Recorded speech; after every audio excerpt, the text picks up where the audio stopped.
Hi, this is John with The Evolving World. Today I'm doing a video on adding a rear fog light to a Fiat 500e. There's basically three reasons why I want to do this. First reason is it does aid in visibility when you're driving in heavy fog. I've seen cars with rear fog lights and they look good. You can actually see them a little bit better when you're driving in really dense fog. It does add a little bit of safety to the car. Second reason is aesthetically, they look really cool. We're going to be putting it right here dead center, which is the only place a rear fog light should be. And reason number three is it's actually mandatory in Europe. Many countries in Europe, it's mandatory. So it's kind of nice to, there's a reason for that, and I agree with it. So all the reasons in the world I need to make it happen. Okay, so here's the model I selected.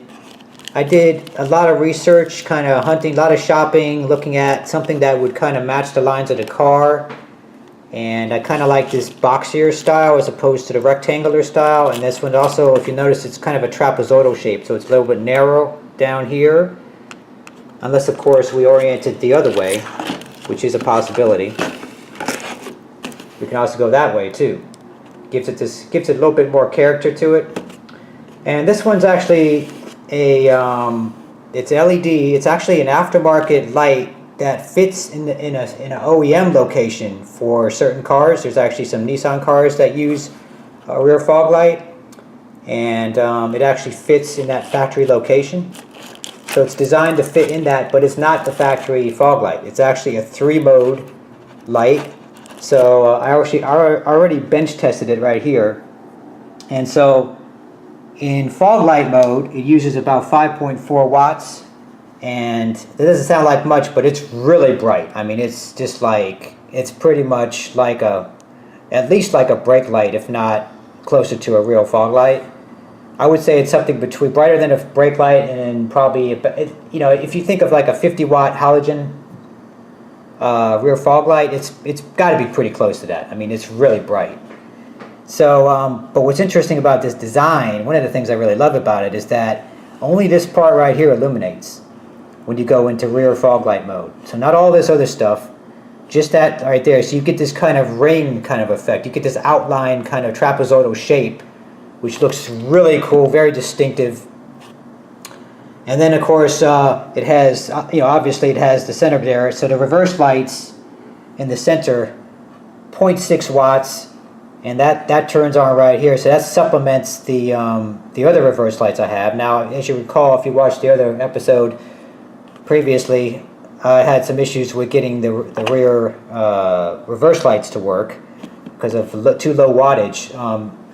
So it was about 0.4 watts short, and this is 0.6, of course. So this is the solution I was talking about right here. We simply just add this guy, and then we have 3 LED reverse lights now. And then it also has tail light mode, which is 0.4 watts, which is, you know, not much. And that actually makes this kind of glow very dimly. And I think it would add visual interest to the car. I think it'd be kind of cool to have it on with the regular lights. I'm going to take a look at that. If I don't like it, I can always snip a wire. It's no big deal. So, but yeah, that's how we're going to install it. We're going to install it with all 3 modes and everything. Now, I haven't been able to determine which way I want to do this as far as orientation. If I want it to be, this is how it comes on the OEM cars, and this with the trapezoidal getting kind of narrowed down, pointing downwards. But the only problem is with that, this is the way I wanted to do it on my car. But you know, this is how it would sit in the car, and I think that would probably be a problem because Fiat's in the back where I'm going to be putting it, it's not tapered back. It's actually tapered like this. It actually pushes out on the back. So for me to actually get it in there and for it to point out straight, it's probably going to have to be in this orientation right here. So it'll be pointing upwards instead, which I think is still going to look pretty cool because it matches the overall silhouette of the car. When you look at it from behind, it has a boxy kind of shape and it looks kind of trapezoidal when you actually look at it. And the same thing with the existing tail lights. It does the exact same thing too. So I think it's still going to look pretty cool, though I did originally want it to kind of go this way. This is what I thought that had just a cooler, more cooler shape to it that I thought that these lines would actually match the lines on the car. I'll show you what I'm talking about when I put it on the car. But either way, I'm going to be happy. And so yeah, it has these nice little, you know, mounting screws right here, and comes with the nuts and everything. I think it's going to be pretty easy to get that to work though. And another thing that's interesting about this design that I really like, unlike some others I looked at, it has this nice little flange all the way around the side here. So when I cut out the hole I'm going to cut out, it's going to be much smaller. So it doesn't even matter if I do a very good job of it. If I do a real shady cut right here, it's not going to matter, because this lip right here, which protrudes about a ½ inch out, is actually going to cover that line up and make it look nice and neat. So it's not even going to matter if I cut this hole out accurately or not. I just have to get it basically right, and then I can just slip this in and it's going to hide all those lines. So that was another great thing about this one. Some of the others I looked at did not have that, which means you would have to be very good at cutting a straight line and an existing piece of plastic on a car. You know, that's pretty difficult to do. I mean, unless you got like a laser cutter or something. Unless you like to take cut something and then file it down to perfection. It just take me all freaking day, which I don't want to do. But yeah, I should be able to cut a hole out here, make a little template, cut out a little hole, stick this guy in, and the wiring would be pretty easy, but we'll get to that later. Let's go ahead and get started with that. Okay, so after looking at it a little bit closer, I think I'm going to go with my original plan, and that is to have it taper pointing downwards. That's as it's originally designed. That's the way I looked at it when I looked at it firsthand. I mean, that's the way I think it's going to look best. And it turns out that there is a tilt in the back here, but it's not that much. It's actually going to be pointing up slightly. And if you consider that this thing's like 12 inches off the ground, pointing up slightly is not going to be a problem. That's going to be pointing closer to people where they will actually be able to see it. So the next thing you want to do is cut yourself a little template. Taking the dimensions off of here, and then start taping up stuff. Make some marks, some centerline marks, and then use your template in the middle here to trace out your hole openings. And it should be pretty easy now. There's actually already holes here, so it's really just a bunch of tiny little shortcuts. Probably, I don't know, 10 of them or so. Tiny little shortcuts, and we'll be using the existing holes kind of here to fill in the gaps. I don't think we'll actually down here we'll be hitting solid. This cut right here would be solid, but everything else would be hitting through holes. These little holes that are already here. So just like little tiny cuts. So anyway, let's get going. So using a jigsaw here, we managed to cut this hole out here pretty easily. And here we go. We got our hole cut out. Once again, it doesn't have to be very precise. I mean, you want it to be pretty close, but it doesn't have to be too super sharp, because like I said, you know, we got the flange, it's going to be overlapping it. So from this point onwards, we can just kind of, I kind of cut it real close, so if I need to, I can just kind of file it and get it perfect. So looks pretty good. I think I cut the hole slightly big because there's a little bit of looseness on it up and down, but side to side it's pretty tight. I kind of wanted it to be a little bit snugger, but this does allow me to adjust it a little bit. Should be able to push it up a little bit like that. So yeah, it looks pretty good. So as far as how it sits in here, it's kind of, I might be able to adjust it a little bit like that or something. So it's nice and flush on the top, nice and flush on the bottom, but the side there is a little bit of a gap because we have this concave kind of thing going on here. So you probably do want to cut those lines pretty sharp, because you probably will see it from this angle. Not from behind, but from this angle you might see it. So still looks pretty good though. Okay, here it is installed. Pretty close to perfect. So what I did is I used, I spent quite a bit of time on this, but I have all kinds of different types of metal brackets, but I just ended up going with a couple things that I had plenty of. Like I have a whole bunch of these things. Anytime you get like a light fixture, they'll throw in a couple of these extra clip. Well, there's usually one that comes with each fixture, so I got like half a dozen of these things. So I used that, and then I used a mini blind clip thing. And then because I cut the hole a little bit big, I needed to put some foam in it to kind of fill the gap. And I only had to drill one hole, and I used thread lock when I did that for the one bolt that I added. And so this is what it looks like down here. So there it is. Only had to drill one hole there into the metal bumper. It's all in there pretty solid. The only advice I would give when you do this, try to cut this hole small and then file it so you get a nice snug fit, which this one's a little bit loose. It's been a bit of a pain to get it to really where it's like rigid and perfectly straight and everything. So mine's kind of slightly, I mean, I got it straight, but it's like it took a lot of time to mess with it. So that would be one thing I would recommend doing. So yeah, when you cut your hole out, cut it a little bit tighter. Don't leave any gaps at all. Because I mean, this thing was like, I had to really mess with it to get it perfect. But I think it's pretty close to perfect. God, it actually still is a little bit off there. Look at it, it's just a fraction. Damn it. Well, anyway, something else to mess with after I'm done with this. Anyway, let's go ahead and we can always come back and play with that more. So I already spent enough of my Saturday afternoon messing with it, but let's try to get this done today. I'm going to go ahead and get the wires in now. So we're going to use these little splice connectors. I got a box of these. You can buy these pretty much anywhere. It's going to make it pretty easy at this point to get everything connected because we're just going to splice into existing wires. So for the reverse lights, I've run the wires down in here. There's plenty of room and everything to run everything down. There's little gaps you can just kind of reach up and reach down and put the wires up. So it's pretty easy to do. And so what you want to do is you want to splice into the gray wire with the green stripe.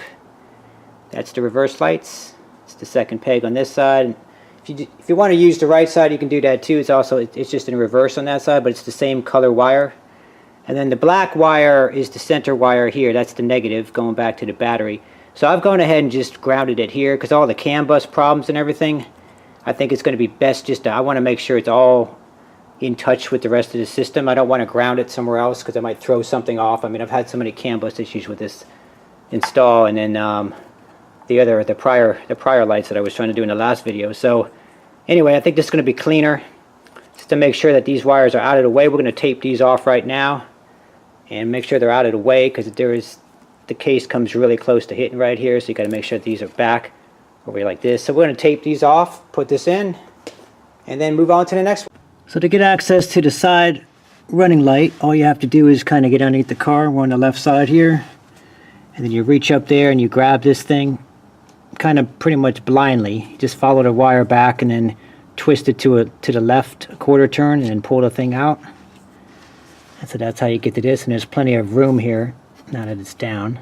Yeah, and also fortunately for this whole project, I've not had to use a jack or anything, so there's plenty of room underneath the car, so you don't have to have a jack or anything. So that's also good to know, I think.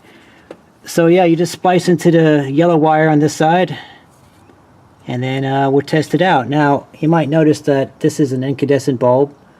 I actually tried to upgrade it to LED, and I was able to put 3 of them in, and as soon as I did the 4th one, all the lights go out. So, and then I put the old one back in, and then it works fine. So another CAN bus problem.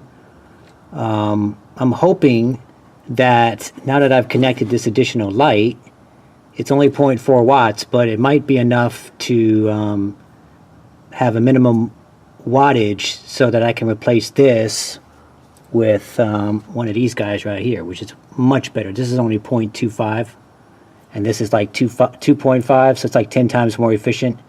Plus it's also a nice red as opposed to the you know, this ugly stuff. But anyway, let's try it out, see what we got. Oh, it's beautiful.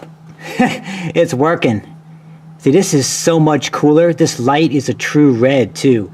It looks better in the lens and everything. It gives it a nice deep ruby kind of red color as opposed to the incandescent, which has kind of more of an orange red look. This gives it a super deep red look and looks much better. Looks just as bright when you look at it.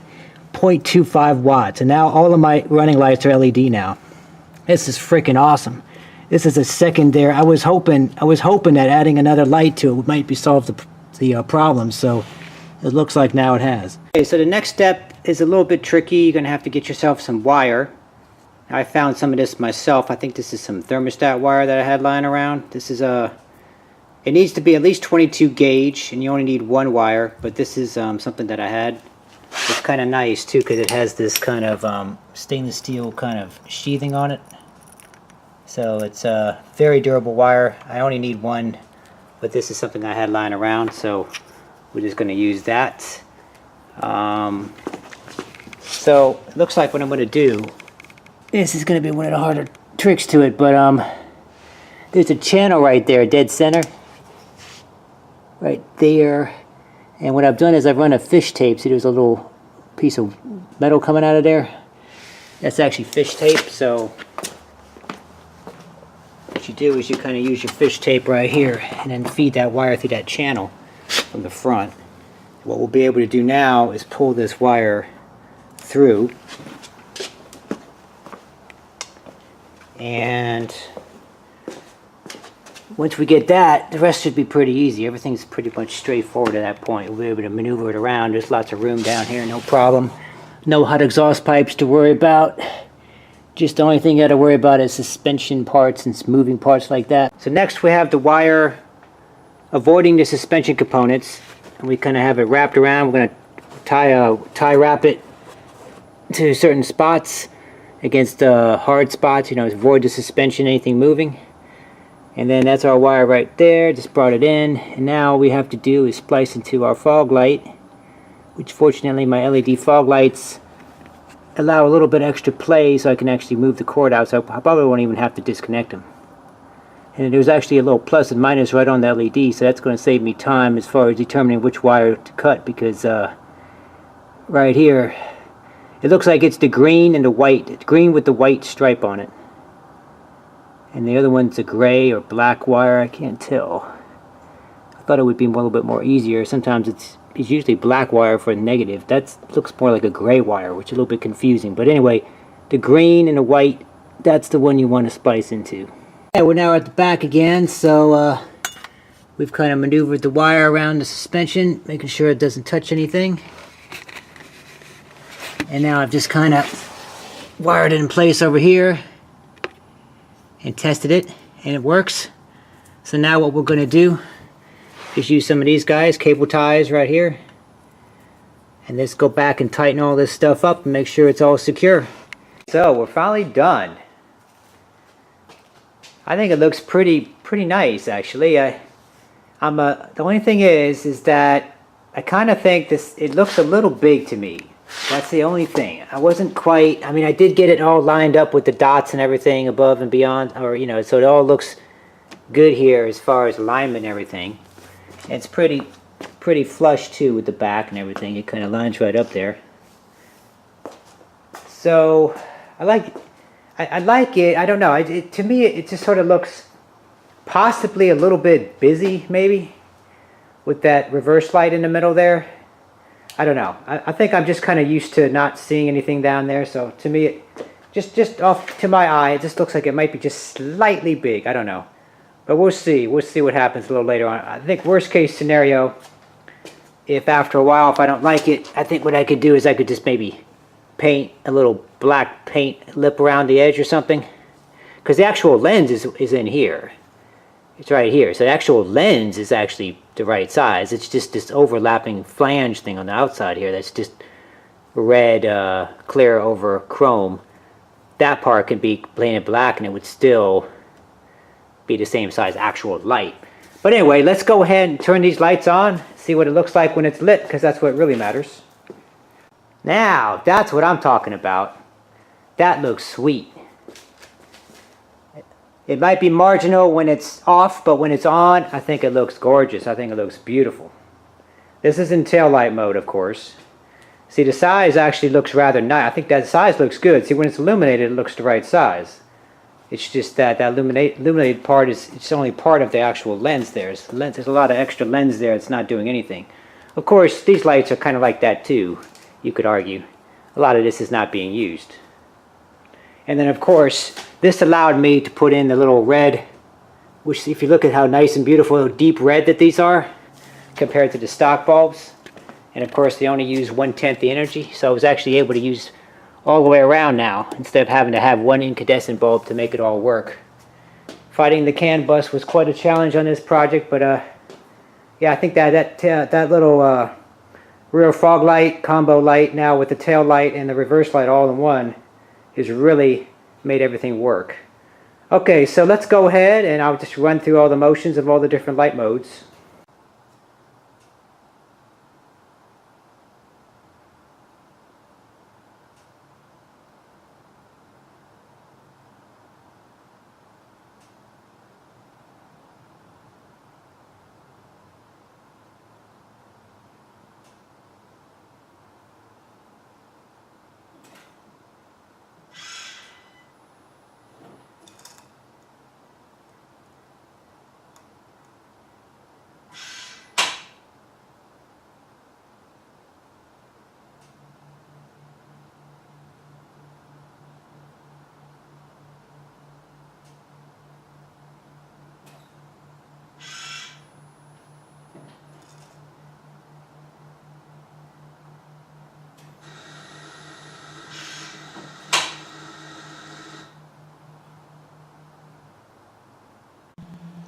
Alright, that's going to do it for this episode.